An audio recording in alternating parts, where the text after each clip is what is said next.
Hello বন্ধুরা, সবাই কেমন আছেন? ভালো আছেন নিশ্চয়ই। দীর্ঘদিন পরে আপনাদের সামনে নতুন আরেকটি ভিডিও টিউটোরিয়াল নিয়ে হাজির হলাম। সো আজকের টিউটোরিয়ালটি একটু ব্যতিক্রম ধর্মী।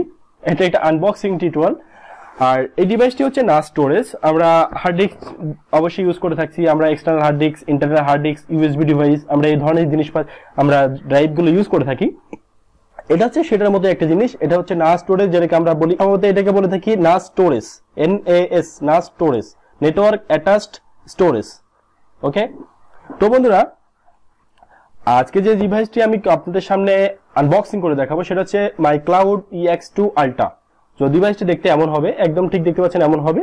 আর এটার পিছনে দেখতে পাচ্ছেন ইথারনেট কেবল সিস্টেম লাগানো থাকবে, দুইটা USB পোর্ট আছে। আর এখানে দেখতে পাচ্ছেন পাওয়ার কেবল আছে একটা, যেটা হচ্ছে 12 ভোল্টের, এটা ডিসি লাইন আছে, ঠিক আছে।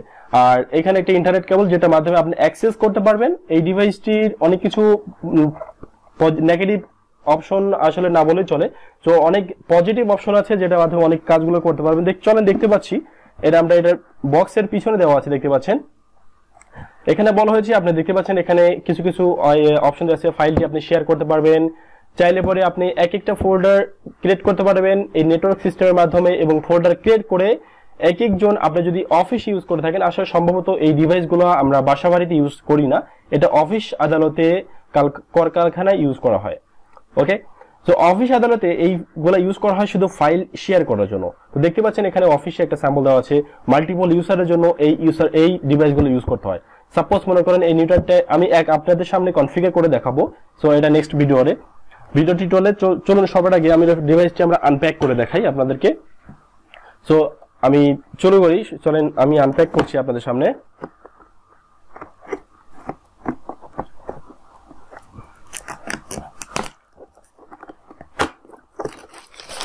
আমি র্যাপিং পেপারটা খুলে ফেলি।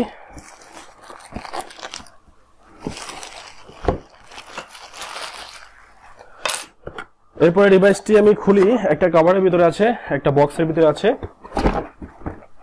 এটা হচ্ছে এটার বক্স। এর ভিতরে 2-3টা আপনি কার্ড পাবেন। এখানে কিছু আপনি 3 মাসের জন্য টিভি দেখার জন্য ফ্রি একটা কার্ড পাবেন। এরপরে আপনি ডিভাইসটি বের করলাম, দেখতে পাচ্ছেন এখানে কিছু থার্মাকল দিয়ে ডিভাইসটি সুন্দরভাবে প্যাকিং করা আছে। এটা হচ্ছে সেই ডিভাইস, যে ডিভাইসটা আমি এর আগে আপনাকে দেখাচ্ছি, এখানে একটা অলরেডি আছে একদম এই ডিভাইসটি এটা। আর দেখতে পাচ্ছেন এই ডিভাইসটির ভিতরে 2টা হার্ড ডিস্ক লাগানো আছে। এটা হচ্ছে 4 TB একটা ডিভাইস, 4 GB। ওকে, 4 TB এই ডিভাইসটি, 4 TB। আর এর ভিতরে আরেকটা বক্স আছে, যেটা ভিতরে পাওয়ার অ্যাডাপ্টার আছে। চলুন আমরা দেখি এটার ভিতরে কি আছে। দেখতে পাচ্ছেন এর ভিতরে ইন্টারনেট কেবল আছে, RJ45 কেবল। একটা 2 পিন ইউজ করার জন্য একটা সফট এক্সট্রা প্লাগ দেওয়া আছে। এছাড়া 12 ভোল্টের একটা ডিসি অ্যাডাপ্টার দেওয়া আছে। ওকে, আর এখানে আপনি চাইলে ইউজার ম্যানুয়াল দেওয়া আছে, আপনি এটাও পড়ে এটা কনফিগার করতে পারেন, এটা কিভাবে কনফিগার করতে হবে।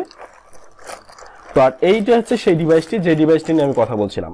ওকে, তো এইটা না দেখাই, আমার যেটা অলরেডি খোলা আছে, আমি সেই ডিভাইস নিয়ে কথা বলি। এটা থাক।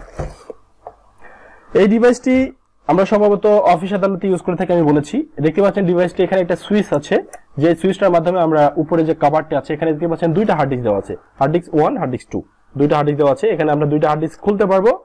একটা হার্ড ডিস্ক 2 TB করে দেওয়া আছে, টোটাল 4 TB স্টোরেজ। এখানে একটা লক সিস্টেম আছে, এই লকটা স্ক্রু ঢিলা করলে আপনারা হার্ড ডিস্কটি খুলতে পারবেন। সো এটা খোলার প্রয়োজনে এটা ফিক্স থাকে, এটা ফিক্সে থাক। এখানে লক আছে, ক্লিক করলে এটা লক হয়ে যাবে। তো এই ডিভাইসটির কিছু ভালো দিক আছে, যেটা মনে করেন আমি আপনাকে বলেছিলাম। মনে করেন আপনি কনফিগার করলেন, কনফিগার করার পরে, আর ডিভাইসটি আমি আসলে কনফিগার না করে আপনাদেরকে বোঝাতে পারবো না। তো কনফিগারের পরে আমি আপনাদেরকে বাকি কথাগুলো বলে থাকবো, আর ডিভাইসটির ভিতরে কি ভালো দিকগুলো আছে আমি সেটা বলে থাকবো। তবে এই ডিভাইসটি যারা অফিস আদালতে ইউজ করে থাকেন, তাদের জন্য এই ডিভাইসটি পারফেক্ট একটা সলিউশন।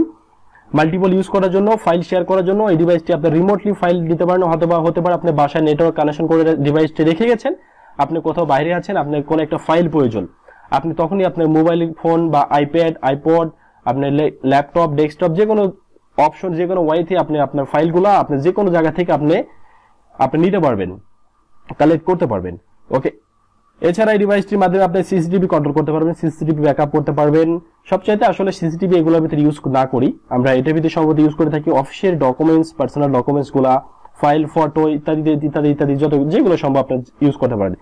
এক একটা ইউজারের জন্য আপনি স্পেসিফিকেশন আলাদা আলাদা, আপনি চাইলে পরে আপনি ইউজার অ্যাক্সেস কন্ট্রোল ইউজ করতে পারবেন, যেটা করতে প্রত্যেকটা ইউজারের জন্য আলাদা আলাদা ইউজার নেম পাসওয়ার্ড ক্রিয়েট করে আপনি তাদেরকে আলাদা আলাদা ইউজার পাসওয়ার্ড দিয়ে দিবেন। শুধু সেই ইউজার নেম ওপেন করতে, সেই ফোল্ডার ওপেন করতে ওই ইউজার নেম পাসওয়ার্ড দিয়ে ফোল্ডারটি খুলতে হবে।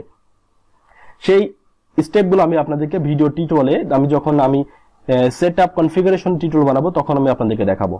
তো বন্ধুরা, এই ডিভাইসটা নিয়ে আর বেশি কথা না বলি, তো আমরা কথা বলবো হচ্ছে আপনার কনফিগারেশন ভিডিওটি অবশ্যই দেখবেন।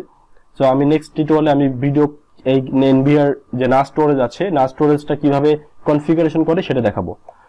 তো আশা করি ভিডিওটি ভালো লাগছে। যদি ভিডিওটি ভালো লাগে থাকে তাহলে আমার চ্যানেলটি সাবস্ক্রাইব করে আমার সঙ্গে থাকবেন। আপনাদের ভালো ভালো ফিডব্যাক পাওয়ায় অনেক আমি খুশি, অনেক আনন্দিত, অনেক উৎসাহিত। আর আসলে প্রথম আমার চ্যানেলটি যে আজ পর্যন্ত যতটুকু গ্রো হয়েছে সবকিছু আপনাদের জন্য। আপনাদেরকে অনেক অনেক ধন্যবাদ।